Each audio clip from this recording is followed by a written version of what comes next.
Assalamualaikum warahmatullahi wabarakatuh. Hai, perkenalkan saya Eki Dan saya Hafiz Adnan. Kami dari podcast Obsesi, obrolan seru santri Assalam.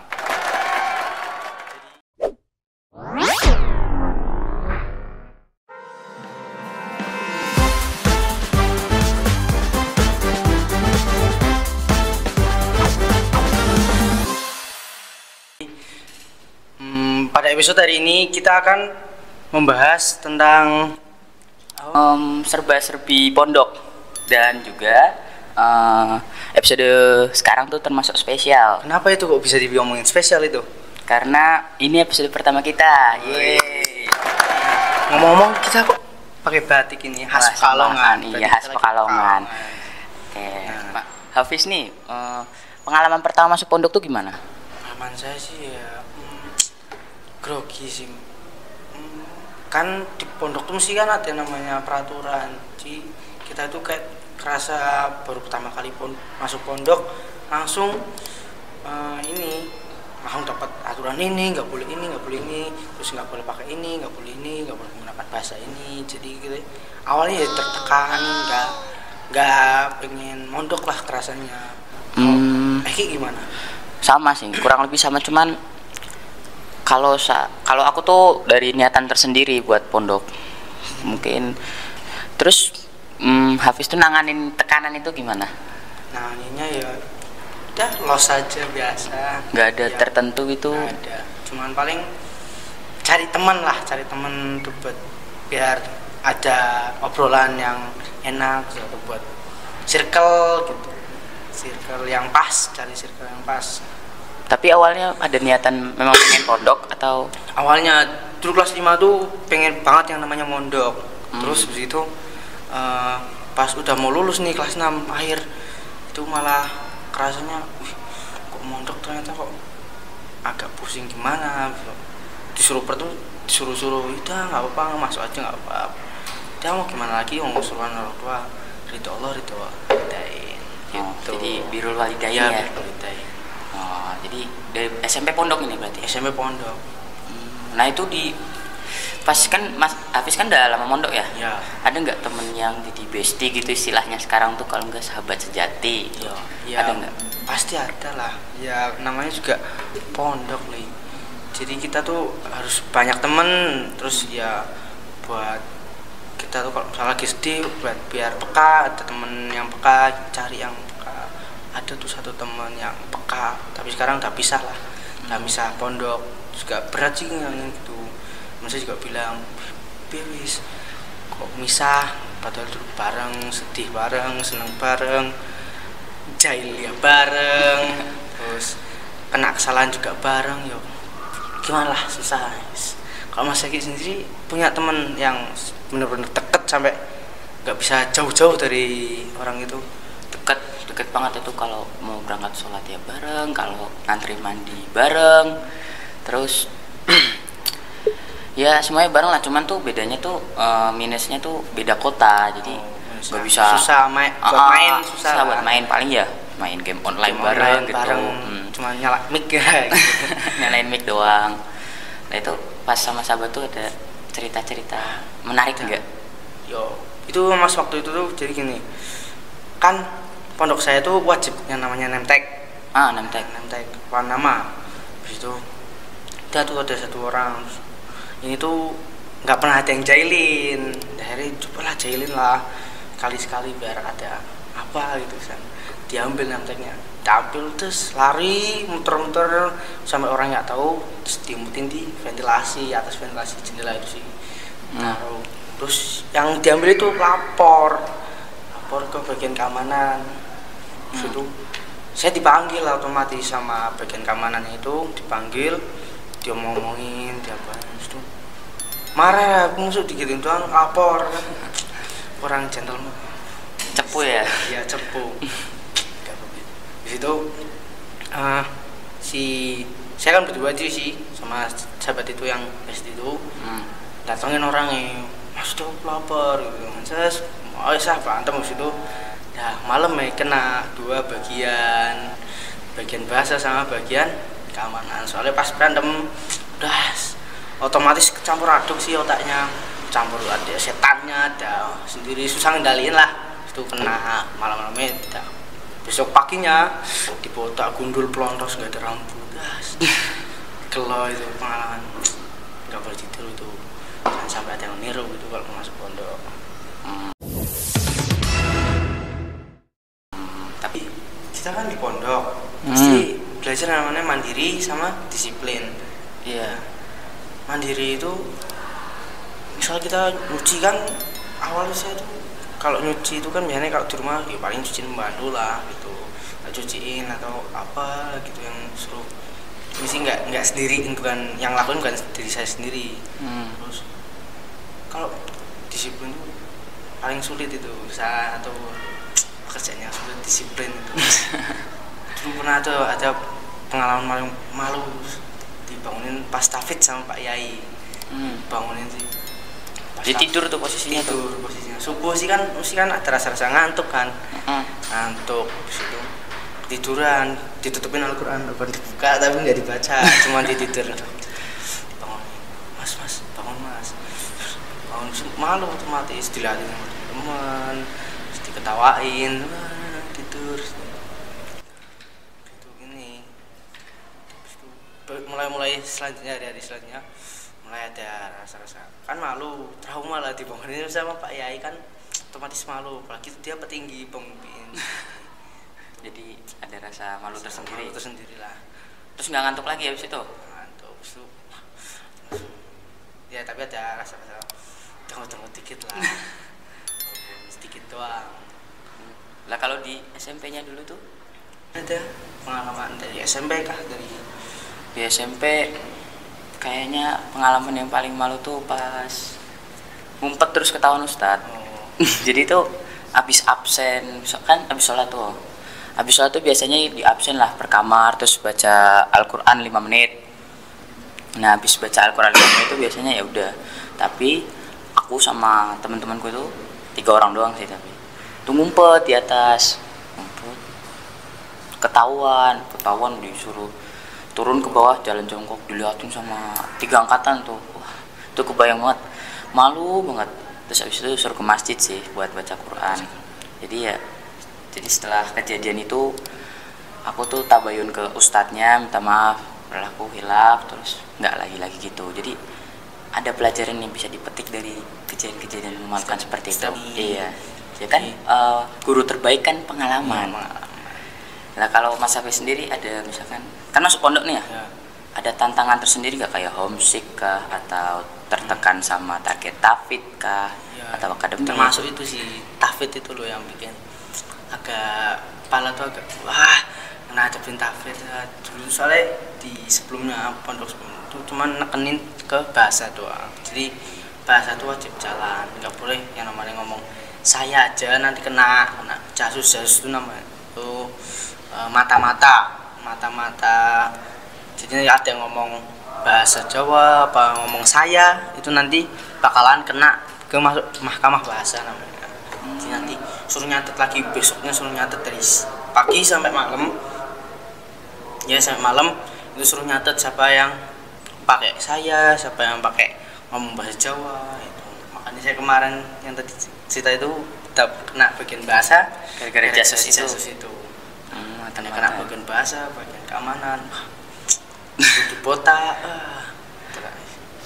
Alasan tuh yang bikin tertekan, tantangan tuh ngindarin yang namanya peraturan. Tasnya yo peraturan gitu, cuma udah ada peraturan, kan tinggal dijalanin doang, gampang, udah tinggal jalanin, gak usah saya pengen ini bayangkan susah jadinya, malah jadi dirinya tuh ntar jadinya pondok ini paling gak enak, ntar pindah aja, nggak usah di sini, nggak usah pondok. Ini berarti udah menerima tantangan tersendiri di pondok. Udah tahu lah, udah tinggi sih, udah kelas, udah akhir-akhir ini mesti udah paham, ini nggak boleh gini, jadi saya harus gini.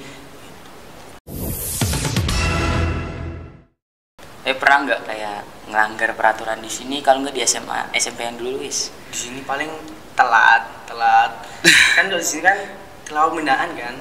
Nah itu nggak ikut telat pembinaan, berapa kali itu sering telat sama teman.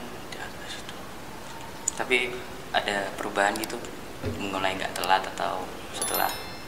Ada lah, sudah wah bosan nih telat terus. Bosan telat, terlalu sering telat kayaknya. Telat bro, ambil wudhu, ambillah siap-siap buat ke masjid, langsung beres-beres langsung ke masjid, akhirnya nggak telat. Jadi gitu. Mas Egi sendiri pernah ngalamin kejadian yang kayak gitu yang hampir serupa lah, yang pengen saya harus berubah, nggak boleh gini-gini terus? Palingnya dulu tuh ada masanya tuh aku tuh malas banget baca Quran. Itu tuh udah tertekan banget lah. Tapi lihat teman-teman yang lain tuh kok pada semangat, terus naik-naik, upgrade terus. Hafalannya malah tambah tinggi-tinggi. Hafalannya malah tambah tinggi-tinggi. Terus pas aku udah paling tertekan lah. Tuh ada ustadz yang ngomong, semakin sulit menghafal, berarti ayat itu cinta sama kita. Ayat itu nggak mau jauh-jauh dari kita. Jadi itu dia bikin kita tuh sulit ngapal ayat terus, jadi diulang terus wah, saya nggak dicintain manusia, dicintain ayat. Jadi ya udah mulai semangat lagi baca Qurannya, mulai ngejar. Alhamdulillah SMP itu kejar targetnya pas lebih, malah alhamdulillahnya dapat lebih. Kalau Mas Hafiz tuh di SMP atau SMA di sini wis yang merasa tuh beda dari yang lain, bangga ngelakuin sesuatu atau pengalaman tertentu? Nah jadi ada tuh yang pengalaman tuh ikut itu jurnas di Purwokerto. Itu tuh jurnas, jadi itu nggak enak sama orang tua saya. Orang tua saya tuh awalnya udah bilang, Bu, kalau misalnya nggak ada mobil nggak usah kesana, nggak usah ikut nonton, nanti gampang lah video apa cerita gitu. Pas sampai sana udah mau main, besoknya udah mau main, dia terbelakang kayak kenal orang gede besar nyangkeng tas perempuan. Soalnya ibu saya nggak boleh nyangkeng tas ini sih, tasnya sendiri, keberatan takutnya. Pas pakai kenal, tak samperin, dateng, berarti tak naik mobil, pikir saya gitu. Pas tak itu bulan naik apa, naik motor. Wah, tak bilangin dari Pekalongan itu. Pekalongan naik motor. Effortnya ada ya. Terus itu makanya kan ada support saya. Ibu saya udah berjuang kesini lah, udah nyempetin waktu buat datengin anaknya, buat bisa nonton. Terus maksimal loh, alhamdulillah dapat juara satu. Wah, keren. Kalau Mas Egi sendiri pernah ikut pengalaman kayak gitu atau bimbang buat milih apa gitu? Dua-duanya pernah sih itu. Jadi itu dulu tuh ikut popde futsal sama pencak silat sama tapak suci juga. Nah itu posisinya tuh kan aku mau latihan futsal tuh. Nah pas mau latihan futsal tuh pelatih pencak silatnya tuh dateng nanya, Ki jadinya ikut apa, futsal atau pencak silat? Sih nggak boleh main bola kan? Kalau udah silat tuh biasanya nggak boleh main iya bola. Biasanya harus fokus pencak silat terus itu posisi aku tuh udah pakai jersey, udah pengen futsalan banget lah, set futsal. Terus tanyain gimana, terus mikir bimbang, terus langsung bilang, Ustadz mundur aja, aku mundur. Nah, terus Ustadznya bilang, ya udah panggil temenmu kemarin. Kan saya kan mau ikut popda itu kan nyingkirin temen tuh. Jadi kan seleksi timbangannya sama tuh kelasnya. Saya singkirin, terus saya panggil lagi kan. Ayo turun. Terus, ngapain? Itu ikut popda pencak silat. Aku nggak jadi ikut futsal. Turun. Udah, terus saya ikut futsal. Nah itu latihan. Kan sebelum lombanya itu kan pulang dulu tuh pesiar. Itu nanya orang tua, Mah, ini ikut futsal aja ya, pencak silatnya nggak jadi. Terus ibuku bilang, ya udah nggak apa-apa, yang penting Ekinya enjoy nggak keberatan sana sini lah. Nah gara-gara itulah pertandingan satu menang. Pas mau masuk kategori juara itu akunnya tuh cedera, jatuh tuh berarti ya cedera lah, nggak bisa main, ditarik keluar sama ustadznya digantiin kalah ya. Itu kalahnya itu wah udah nanggung banget, terus kurang satu lagi dong. Udah tinggal nyantai dong terus menang gitu kan. Terus tuh ada yang sampai nangis lah, ada yang lemes banget lah kan. Awal berangkat tuh kan baru semangat tuh, ayo menang, bisa menang, gampang. Terus pas udah lemes banget. Pulangnya beli ayam bakar pun mukanya tetap murung. Udah dikasih apa biar semangat lagi ya gitu. Udah itu udah murung banget, udah nggak mau apa-apa lagi lah. Tapi ya dari itu mulai ngembang mungkin nanti insya Allah tahun ini atau tahun depan juara lagi. Amin. Jadi gitu. Terus Mas Hafiz tuh masuk pondok nih ada nasihat tertentu atau motivasi buat diri sendiri gitu dari orang tua atau teman, apalagi ustadz bisa jadi. Ustadz sih dulu kamu suruh kamu boleh keluar dari pondok ini, terus pas di pondok boleh keluar dari pondok ini asalkan lebih bagus daripada pondok itu. Di pikirannya saya mau pindah ke sini, dibandingin lagi sama pondok dulu lebih bagus, peraturannya lebih bagus apa enggak sama peraturan di situ, tanya peraturan lah gitu, nasihatin kamu pindah berarti gini cari yang lebih bagus daripada sini, dari apa pembelajarannya, kurikulumnya apalah semua yang jelas daripada pondok yang dulu. Terus ada lagi yang dulu dari sana pondokan itu pengabdian, masuk pengabdian ke pondok saya, masuk pengabdian itu ustadz paling asik itu saatnya jaya-jayanya angkatan saya itu pas kelas 8 itu ini dua itu semua pelajaran tuh pelajarannya wajib setiap malam tuh ada setoran. Misal kamu tadi pagi belajar apa aja, tadi tuangin lagi di malamnya tuh ditanyain kamu tadi belajar apa, sini hafalan, terus ditanyain bener-bener fokus itu sampai akhirnya pas ulangan tengah semester tuh dia tuh rela apa ngomong sama sana sini buat bisa buat gadang, istilah itu buat gadang itu. Akhirnya udah nilainya tinggi semua, nggak ada yang tuh yang namanya yang agak jeblok bawah tuh ada, sampai yang ranking bawah pun udah di hitungannya itu nggak hitungannya itu nggak di atas rata-rata orang yang paling bawah banget.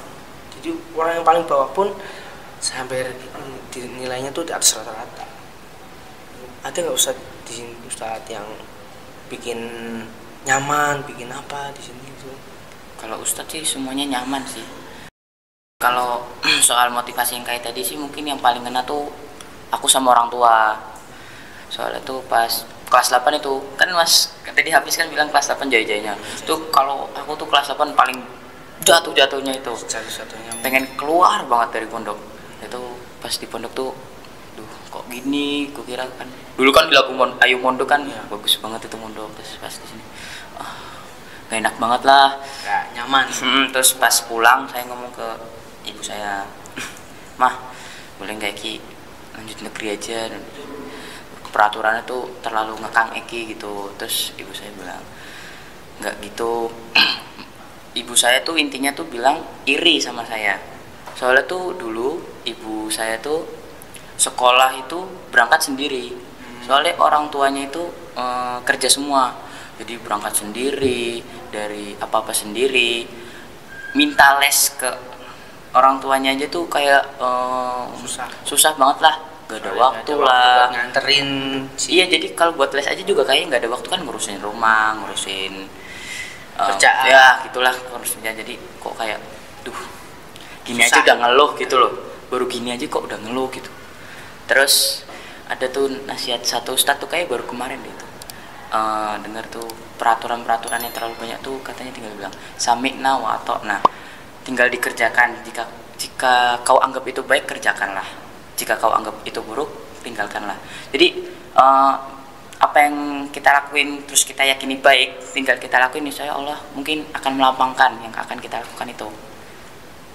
Jadi ya gitulah intinya ya, tinggal lakukan doang, yang penting asalkan itu baik. Jadi tinggal yaudah itu baik kok, nggak jerumuskan kita ke dalam apa yang buruk kan ya. Nggak usah itulah, nggak usah nanya banyak tanya. Bener.